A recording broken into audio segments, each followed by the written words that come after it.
Here in Philly's Kitchen, we are making shrimp fettuccine Alfredo. This recipe will serve for dinner or for lunch, of course. We're going to take a large saute pan and put it over medium heat and warm it up. And once it gets nice and warmed up real good there, we're going to add a little bit of olive oil. I put about a tablespoon. And then I'm going to take 2 cloves of garlic, peel it and mince it up pretty good, pretty fine. And I'm going to cook that over the medium heat, nice and slow until it's lightly browned.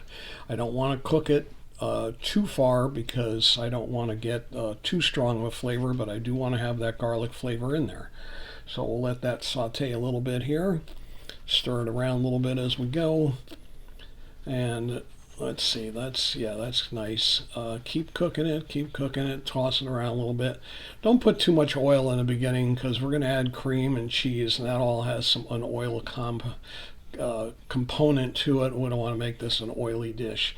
Olive oil is actually very good for you. It's good for your heart, good for your bloodstream.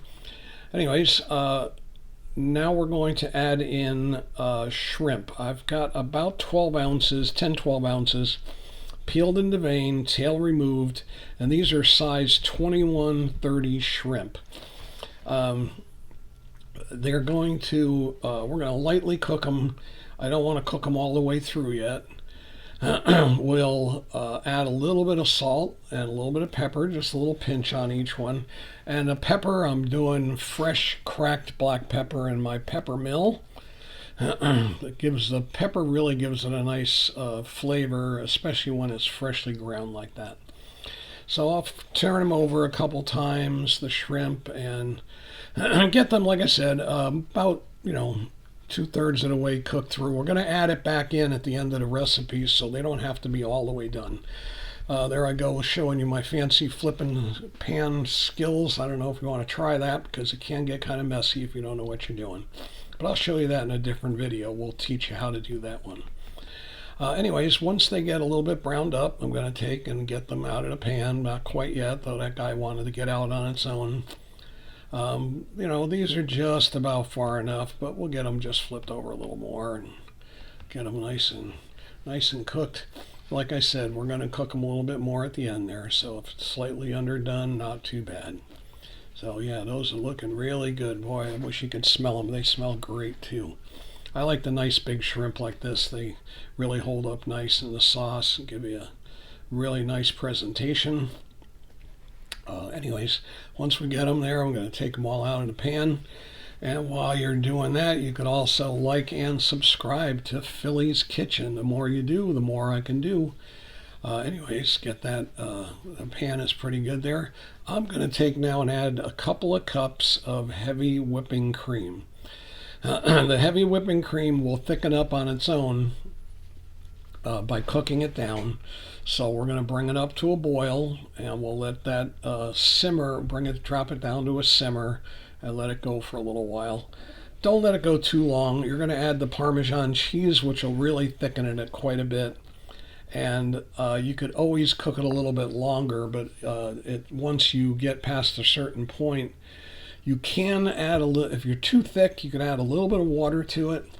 The only problem with that is that it might break the sauce. So I recommend just going a little bit under with your sauce. Don't cook too far.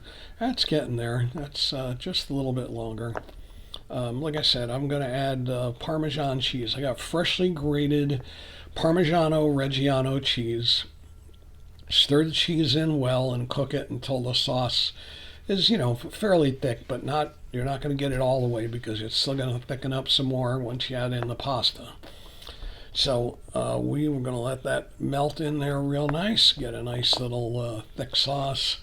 Boy, that smells so good with the Parmesan. I love it. You could also use other types of cheese in here too, but Parmesan is the traditional cheese that you want to go with at this point. So yeah, that looks pretty good. It's still a little bit lumpy, so we're going to cook it just a moment more.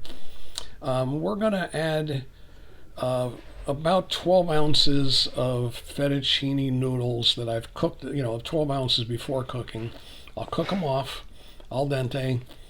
I want to save a little bit of that water that I cook them in. My Italian grandfather, who we affectionately knew as Vuvu, always told me to add a little part of your pasta water to your pasta sauce.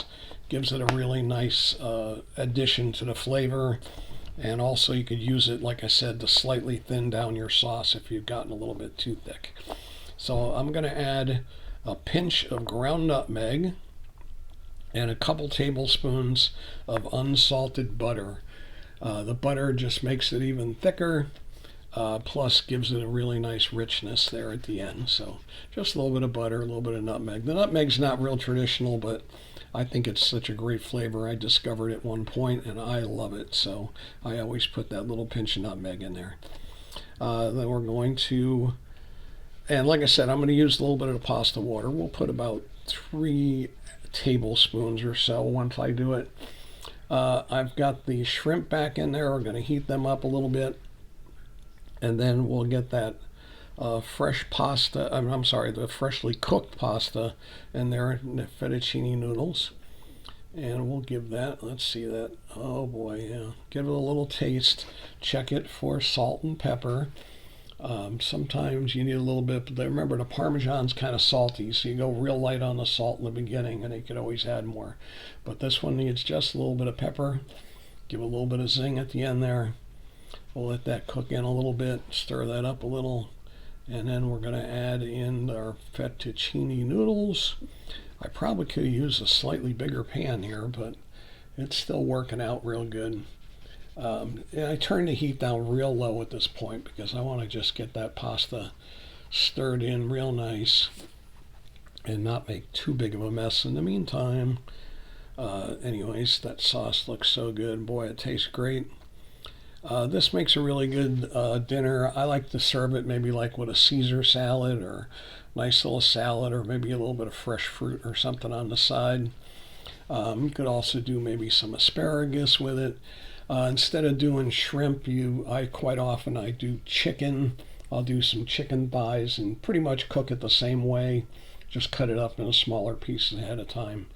And then once I've got it all cooked up here, you want to put a nice little garnish, chopped parsley, basil, or in this case I'm using sliced garlic chives, which really give it a nice flavor. We'll give that just a touch longer there to mix it in real good. Then we're going to plate it up. I've got some shrimp on top and shrimp around the side there. Once again, please like and subscribe to Philly's Kitchen, and thank you for trying our fettuccine shrimp Alfredo.